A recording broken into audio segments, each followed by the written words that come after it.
السلام عليكم ورحمة الله وبركاته. الحمد لله كفى وسلام على عباده الذين اصطفى أما بعد.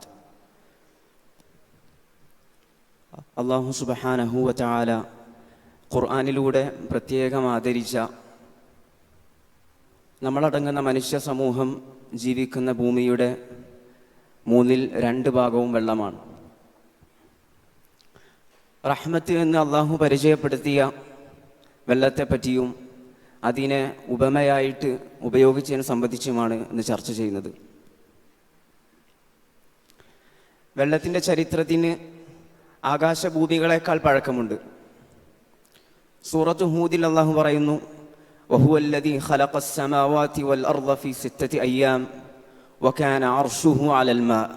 ഈ ആയത്തിലൂടെ ആകാശ ഭൂമികൾ സൃഷ്ടിക്കുന്നതിന് മുമ്പ് തന്നെ വെള്ളവും അർശും ഉണ്ടായിരുന്നെന്ന് നമുക്ക് മനസ്സിലാക്കാം. വെള്ളം എന്നുള്ളത് ജീവൻ്റെ അടിസ്ഥാനമാണ്. സൂറത്തു അംബിയയിൽ അല്ലാഹു പറയുന്നു, വജഅൽനാ മിനൽ മാഇ കുല്ല ശൈഇൻ ഹയ്യ്. ഇമാം ഖുർത്തുബി റഹിമഹുല്ലാ ഇതിന് 2 വിശദീകരണം നൽകുന്നു. ഒന്ന്, എല്ലാ ജീവജാലങ്ങളെയും മനിയിൽ നിന്ന് സൃഷ്ടിച്ചു. സ്വാഭാവികമായിട്ടും ഒരു ചോദ്യം വരാം, മലക്ക്, ജിന്ന് ഇതൊക്കെ ജീവജാലങ്ങളിൽ പെട്ടതാണെങ്കിലും അതൊന്നും മനിയിൽ നിന്ന് സൃഷ്ടിക്കപ്പെട്ടതല്ലോ. അതെല്ലാം മറ്റ് ദലീലുകളുടെ അടിസ്ഥാനത്തിൽ ഈ ആയത്തിൻ്റെ പരിധിയിൽ നിന്ന് ഒഴിവാണ്.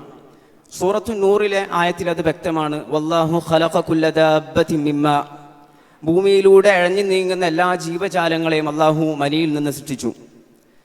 വജഅൽനാ മിനൽ മാഇ കുല്ല ശൈഇൻ ഹയ്യ് എന്നതിൻ്റെ 2ാമത്തെ വിശദീകരണം, എല്ലാ ജീവജാലങ്ങളുടെയും നിലനിൽപ്പിന് അടിസ്ഥാനമായിട്ടുള്ളത് വെള്ളമാണ്. മനുഷ്യൻ്റെ മാത്രം കാര്യം എടുത്തു നോക്കിയാൽ ഒരു മനുഷ്യൻ്റെ ശരീരത്തിൽ 60 മുതൽ 70% വരെ വെള്ളമാണ്.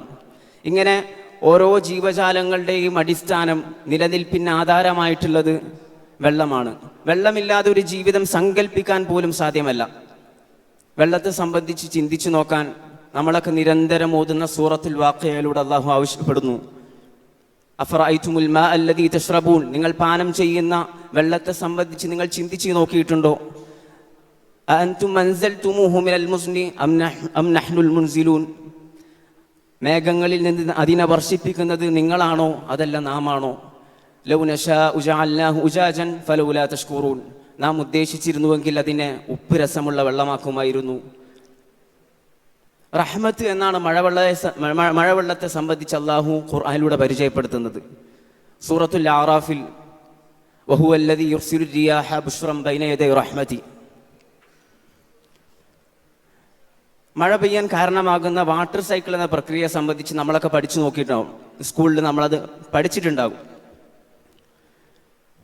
സൂറത്തു താരിഖിൽ അല്ലാഹു പറയുന്നു, വസ്സമാഇ ദാതിർ റജഅ. ഇമാം ഖുർത്തുബി റഹിമഹുല്ലാ ഇതിന് നൽകുന്ന 2 വിശദീകരണം. ഒന്ന്, ആവർത്തിച്ച് മഴ പെയ്യുന്ന ആകാശം. 2, വെള്ളം നീരാവി വെള്ളമായി അങ്ങനെ ആവർത്തിച്ചുകൊണ്ടിരിക്കുന്ന വാട്ടർ സൈക്കിൾ എന്ന പ്രക്രിയ. ഈ പ്രക്രിയയിൽ നീരാവിയായിട്ട് പോകുന്ന ഭൂരിഭാഗം ജലവും കടലിൽ നിന്നാണ്. കടൽ വെള്ളം ഉപ്പ് രസമുള്ള വെള്ളമാണ്. ആ ഉപ്പിനെ വേർതിരിക്കുന്ന യാതൊരുവിധ ഫിൽട്ടർ സംവിധാനങ്ങളും നമുക്ക് കാണാൻ സാധ്യമല്ല. ലൗ നശാഉ ജഅൽനാഹു ഉജാജൻ ഫലൗലാ തഷ്കുറൂൻ. നിങ്ങൾ പാനം ചെയ്യുന്ന ആ വെള്ളത്തെ ഉപ്പ് രസമുള്ള വെള്ളമാക്കാൻ കഴിയുമായിരുന്നിട്ടും അള്ളാഹുവിൻ്റെ കാരുണ്യത്തിൻ്റെ പേരിൽ ശുദ്ധജലം നൽകിയതിൻ്റെ പേരിൽ നിങ്ങൾക്ക് നന്ദി കാണിച്ചുകൂടെ എന്ന് അള്ളാഹു നമ്മോട് ചോദിക്കുകയാണ്. ഇമാം റാസി റഹിമഹുല്ല അദ്ദേഹത്തിൻ്റെ തഫ്സീറിൽ പറയുന്നു, തൊട്ടു മുമ്പ് അഫറഅയ്തും മാ തഹ്റുസൂൻ എന്ന് കൃഷിയെ പറ്റിയും ശേഷം അഫറഅയ്തുമുൻ നാറല്ലതി തൂറൂൻ എന്ന് തീയെ സംബന്ധിച്ചും ചോദിച്ചപ്പോൾ അവിടെ ഒന്നും ശുക്രിനെ സംബന്ധിച്ച് അള്ളാഹു പ്രതിപാദിച്ചില്ല. കാരണം കൃഷി ചെയ്യുന്നതിലും അതുപോലെ തന്നെ തീ കത്തിക്കുന്നതിലും മനുഷ്യൻ്റെ ചെറിയ ചെറിയ പ്രവർത്തനങ്ങളുണ്ട്. എന്നാൽ വെള്ളത്തിൻ്റെ കാര്യം എടുത്തു നോക്കുമ്പോൾ വെള്ളമുണ്ടാക്കുന്നതിൽ ഒരു മനുഷ്യനും യാതൊരുവിധ പങ്കുമില്ല. പൂർണ്ണമായിട്ടും അല്ലാഹു സുബ്ഹാനഹു വ തആല അവൻ്റെ ഔദാര്യത്തിൻ്റെ പേരിൽ നൽകുന്നു. മനുഷ്യൻ അത് ഉപയോഗിക്കുക മാത്രമാണ് ചെയ്യുന്നത്. വെള്ളമുണ്ടാക്കാൻ മനുഷ്യന് കഴിയില്ലേ എന്ന് സ്വാഭാവികമായിട്ടൊരു ചോദ്യം വരാം. കഴിയും എന്ന് തന്നെയാണ് ഉത്തരം. എന്നാൽ തീ കത്താൻ സഹായകരമായ ഓക്സിജൻ, ഹൈഡ്രജൻ എന്ന 2 വാതകങ്ങളാണ് തീ കെടുത്താൻ നമ്മൾ ഉപയോഗിക്കുന്ന വെള്ളമെന്ന ദ്രാവകത്തിൽ അടങ്ങിയിട്ടുള്ളത്. വെള്ളം നിർമ്മിച്ചെടുക്കുന്നതിലുള്ള സങ്കീർണതകളിലൊന്ന് അതിൻ്റെ സ്ഫോടന സാധ്യത തന്നെയാണ്. മറ്റൊന്ന് ഭാരിച്ച സാമ്പത്തിക ചെലവ് അതിന് ആവശ്യമായിട്ട് വരും. അല്ലാഹു സുബ്ഹാനഹു വ തആല അവൻ്റെ ഔദാര്യത്തിൻ്റെ പേരിൽ നൽകുന്ന വലിയൊരു അനുഗ്രഹമാണ് വെള്ളം എന്നുള്ളത്. വെള്ളത്തെ പലയിടത്തും ഉപമയായിട്ട് കൊണ്ടുവരുന്നത് നമുക്ക് കാണാം. ഒന്ന്, ഭൗതിക ജീവിതത്തെ വെള്ളത്തോട് അല്ലാഹു ഉപമിച്ചു. ضربallahu مثل الحياة الدنيا كماء أنزلناه من السماء. ഇമാം ഖുർത്തുബി റഹിമഹുല്ല വെള്ളവും ഭൗതിക ജീവിതവും അതിൻ്റെ വിഭവങ്ങളും തമ്മിൽ സാമ്യതകൾ ഉദ്ധരിക്കുന്നുണ്ട്. ഒന്ന്, വെള്ളം ഒരിടത്തും സ്ഥിരമായിട്ട് നിലനിൽക്കാത്തതുപോലെ ഭൗതിക ജീവിതവും അതിൻ്റെ വിഭവങ്ങളും ഒരാൾക്കും ശാശ്വതമായിട്ട് ലഭിക്കുന്നതല്ല.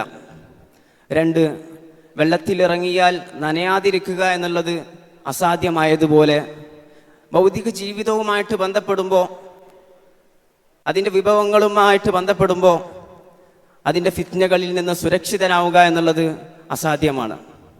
മൂന്ന്, വെള്ളവും ദുനിയാവിൻ്റെ വസ്തുക്കളും മിതമാണെങ്കിൽ അത് ഗുണകരവും, അമിതമായി കഴിഞ്ഞാൽ അത് ദോഷവുമാണ്. അപ്പോൾ ദുനിയാവിനോടുള്ള സമീപനം എന്തായിരിക്കണം? ഒരു ഹദീസിൽ കാണാം, മാ ഖല്ല വദാമ ഖൈറും മിമ്മാ കസുറ വഅൽഹ. കുറഞ്ഞതും മനുഷ്യന് ആവശ്യമുള്ളതും അത്യാവശ്യത്തിനുള്ളതുമാണ് ഒരു മനുഷ്യനെ പറപ്പിച്ചു കളയുന്ന, അവൻ അശ്രദ്ധനാക്കുന്ന തരത്തിൽ ഒരുപാട് സമ്പത്തും വിഭവങ്ങളും ഉള്ളതിനേക്കാൾ ഏറ്റവും നല്ലത്. അപ്പോൾ ദുനിയാവിനെ ഉപയോഗിക്കുമ്പോൾ, അതിൻ്റെ വസ്തുക്കൾ ഉപയോഗിക്കുമ്പോൾ എന്തായിരിക്കണം ലക്ഷ്യം? വബ്തഗി ഫീമാ ആതാക അല്ലാഹു ദാറൽ ആഖിറ. ദുനിയാവിനെ ഉപയോഗിക്കുന്നതിലൂടെ ആഖിറത്തെയായിരിക്കണം ലക്ഷ്യം വെക്കേണ്ടത്. രണ്ടാമത്തെ ഒരു ഉപമ ഇൽമിനെയും ഹിദായത്തിനെയും വെള്ളത്തോട് ഉപമിക്കുന്നുണ്ട്. ബുഖാരി മുസ്ലിം ഉദ്ധരിക്കുന്ന ഹദീസ്, മസലുമാ ബഅസനി അല്ലാഹു മിനൽ ഇൽമി വൽ ഹുദാ കമസലി ഗൈസ്. വെള്ളവും അറിവും തമ്മിലുള്ള ഒരു സാമ്യത എന്താണ്? മനുഷ്യ ജീവിതത്തിന്, ശരീരത്തിന് വെള്ളം ജീവൻ നൽകുന്നു. അതുപോലെ മനുഷ്യ മനസ്സുകൾക്ക് അറിവും സന്മാർഗവും ജീവനാണ്. ചുരുക്കത്തിൽ വെള്ളം എന്നുള്ളത് ഏറ്റവും മഹത്തരമായ ഒരു അനുഗ്രഹമാണ്. മഴവെള്ളത്തിലൂടെ ഭൂമിക്കും ജലത്തിലൂടെ ശരീരത്തിനും ജീവൻ നൽകിയ നാഥ, അറിവിലൂടെ ഞങ്ങളുടെ ഹൃദയങ്ങൾക്ക് ജീവൻ നൽകണേ എന്ന് പ്രാർത്ഥിച്ചുകൊണ്ട് അവസാനിപ്പിക്കുന്നു. അസ്സലാമു അലൈക്കും വറഹ്മത്തുള്ളാഹി വബറകാതുഹു. 108